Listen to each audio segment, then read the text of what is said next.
Okay, what's up, guys? So there was pretty huge news in the NBA when FBI Director Kash Patel announced the arrest of 30 people that included NBA player Terry Rozier, Blazers head coach Chauncey Billups, along with several mobsters in connection with the FBI investigations into insider sports betting and rigged poker games. The NBA did their own investigation in 2023 after they were tipped off that there were several irregularities in betting patterns, and they unsurprisingly cleared Terry Rozier of violating league rules. Take a look at this clip from Brian Windhorst because this is pretty crazy and makes the league commissioner Adam Silver look really bad. Absolutely right, Rich. The NBA at some point is going to have to explain why Terry Rozier was allowed to keep playing. And I just want to point something out. The sports books caught the irregular betting on Terry Rozier the day it happened, the morning it happened, when all of a sudden there was hundreds of thousands of dollars coming in on Terry Rozier unders for a relatively meaningless game in March, involving the Charlotte Hornets. The sports books caught it.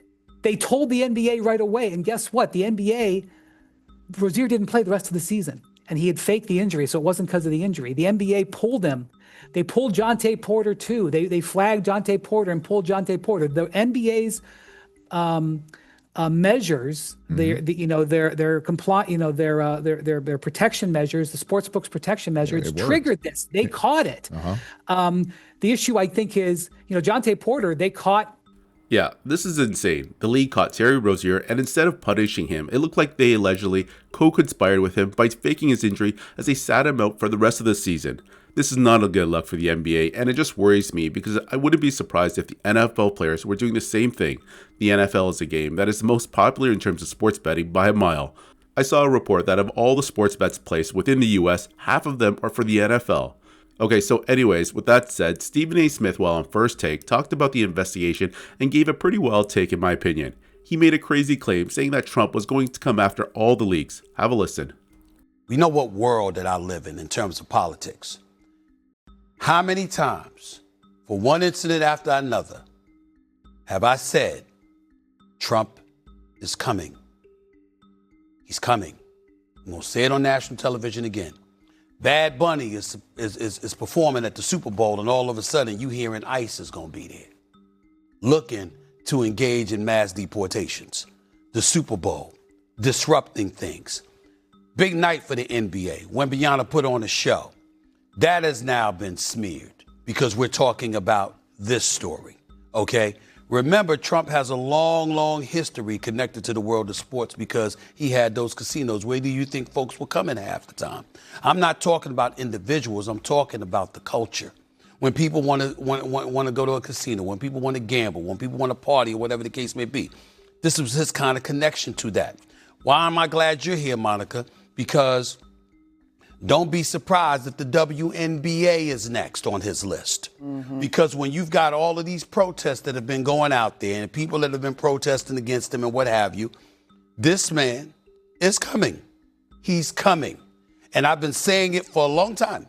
And to me, this is the latest nugget of evidence that we're talking about right here. That's not to question the legitimacy of the case. We don't know.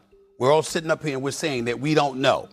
But anybody that has been around him, anybody that has talked to him, anybody that has seen his reactions from the sports leagues and the positions that people have taken, they are not surprised at what's going on today.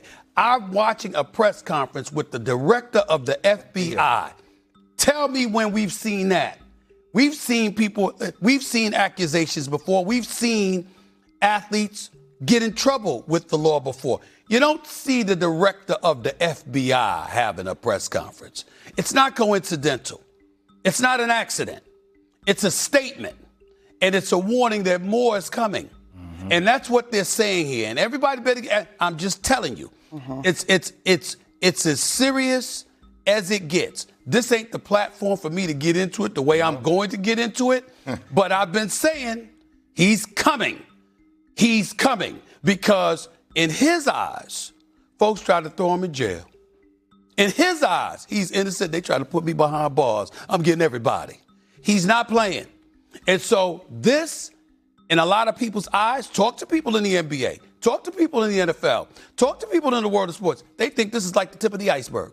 These are the kind of words that are coming out of people's mouths. It's not a surprise. It's very disheartening. It's very concerning. We don't know where this is going to go, but this is just the tip of the iceberg. Everybody's better brace themselves because he's coming. Okay, I will agree on this with Stephen A. Smith. It looked like the FBI wanted to make a huge deal by doing the press conference and purple walking Terry Rozier in cuffs. But to make the claim that he found it odd for the director of the FBI to be speaking in a press conference, I found that to be way off. At the end of the day, this is a serious major case that involves something that affects a lot of Americans, sports betting, and then also the mafia. Think about all those bets you've lost and many people drawing to conspiracy theories that the league is rigged or that the refs were shady. Anyways, this is going to open up a can of worms for all the sports leagues.